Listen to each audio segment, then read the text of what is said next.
When you go to vote, you're basically putting your trust in a system that's supposed to be impartial, right? But what if the very people running the election, I'm talking about the government employees on the ground, are facing pressure to pick a side? That's the huge question we're digging into today. Is the process really as neutral as we think it is? Wow, this quote just cuts right to the chase, doesn't it? It's a pretty serious warning. If the refs and the game of democracy start playing for one team, well, the whole game is in trouble. So, to really get a handle on how that could even happen, let's first look at how the system is supposed to work. Okay, so let's start with the official rulebook. To make sure everything's fair, every election is built on a really specific legal foundation.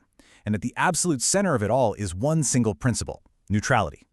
And this is that bedrock principle, electoral neutrality. This isn't just some friendly suggestion. It is a legal requirement.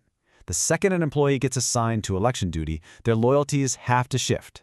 Suddenly, their regular bosses don't matter. They answer only to the Election Commission. It's all designed to guarantee a level playing field for every single candidate. So when we say the election machinery, who are we actually talking about? You know, it's not some kind of elite special forces for elections. It's the everyday government workers you see all the time. People in local offices, teachers in schools, police officers on the street. These are the folks on the front lines making the election actually happen. So that's the theory, right? That's how it works on paper. But what happens when those official rules slam into the messy reality on the ground? Well, this is where those clean black and white lines start to get a little blurry. So, just to be crystal clear, the law demands 100% neutrality. No exceptions. These officials are meant to be the impartial guardians of our vote. But is that what's really going on?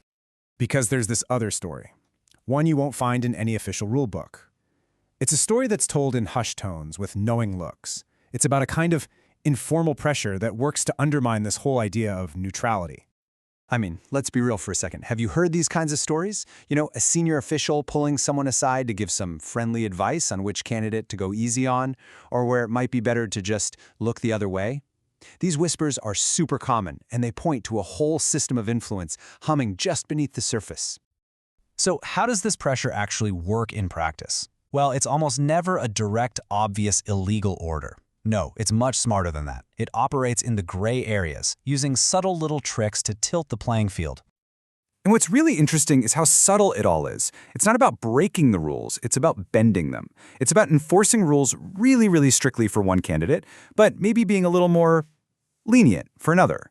It's about a complaint against a powerful person getting lost in a pile of paperwork while a complaint against their rival gets fast-tracked. And maybe most importantly, it's about sending a message. If you're an official who's too honest, too by the book, you might just find yourself transferred to a remote post after the election. A quiet little warning to everyone else. And this is a perfect example of how it's done.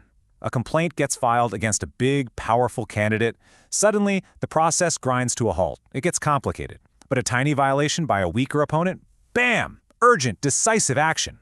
It's the same rulebook, but two completely different games are being played. And this really brings it down to a personal, human level. Just think about any government employees you might know. Is there a real fear floating around that if they actually do their job with total impartiality, if they refuse to bend those rules, they could face some kind of punishment, like a bad transfer or a promotion that never comes? Now you might be thinking, okay, these are small things, what's the big deal? But these little, subtle tilts can have massive, massive consequences. They don't just mess with one candidate, they can start to chip away at the foundation of our entire democratic process. And here's the absolute key takeaway. In a really close election, you don't need some huge scandal to change the result. A few hundred votes can be the difference between winning and losing.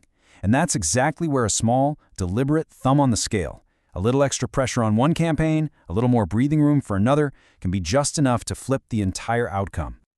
But honestly, the damage goes way beyond just one election result. Every single time the public gets a whiff of bias, every time it looks like the referees aren't playing it straight, a little bit of our collective trust just evaporates. And as that perception of bias grows, public faith can completely collapse, leading to this really cynical, dangerous feeling that the whole game is rigged anyway. This is a question we really have to ask ourselves. If an official does the right thing, stands their ground, follows the law perfectly, and says no to illegal instructions, why aren't they publicly celebrated and protected by the system? When there's no backup for these honest whistleblowers, it sends a really chilling message to everybody else. It's just safer to stay quiet and go with the flow. So what can we do? Well, the first step is to stop being a passive spectator and start being an active observer. We all have a part to play in keeping the process honest. It's time to become a watcher. And here's your practical guide. It's actually pretty simple. It starts with just talking. Chat with people you know who've worked in election. Ask them, hey, did you feel like you could really be impartial? Then, next time an election rolls around, just pay attention. Who seems to be getting all the inspections? And after it's all over, do a little digging. What happened to those officials who were known for being super strict and fair? Did they get a promotion, or did they get shipped off somewhere else? And all of this leaves us with one final and really critical question. If the very machinery that's designed to give us a fair contest can be quietly influenced by the players themselves, can we ever fully, truly trust the outcome? It's a tough question that gets to the very heart of what democracy is, and it's something worth thinking about long after you're done watching this.